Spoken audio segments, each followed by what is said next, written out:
তুমি শুধু একটা কথা মনে রাখবা, যেই মেয়েটা 16-17 বছর পর্যন্ত মা বাবার আদরে বড় হয়েছে, বাড়ির মধ্যে মা কাজ করতে দেন নাই, যেই মেয়েটা কোনোদিন চুলার কাছে যান নাই, চুলার কালি হাতে লাগে নাই,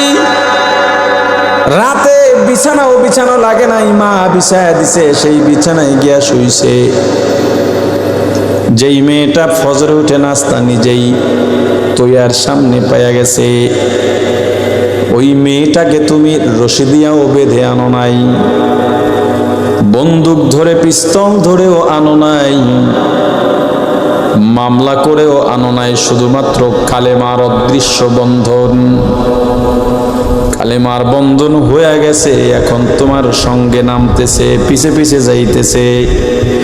মা কাঁদে, বাবা কাঁদে, মেয়েটাও কাঁদে, তুমি একটা অপরিচিত মানুষ, কেন বোঝো না? কেন তোমার পেছনে রওনা দিল, তোমার বাড়িতে চলে গেল, 1 সপ্তাহ হয় নাই, তোমার শ্বশুর যদি দুর্ব্যবহার করে, মেয়েটা বাবার সঙ্গেই রাগ হয়ে যায়,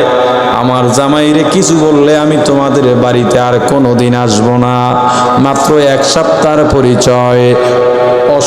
কি বলে অপরিচিত একটা পরিবেশের মধ্যে তোমার বাড়ি, না চেনে তোমার মাকে, না চেনে তোমার বোনকে,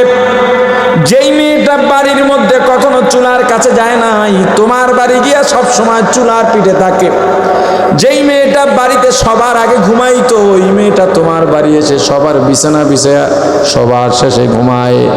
যেই মেয়েটা বাড়িতে সবার শেষে ঘুম থেকে জেগে নাস্তা নিয়ে বসতো, ওই মেয়েটা তোমার বাড়ি এসে সবার আগে উঠে সবার জন্য নাস্তা বানায়,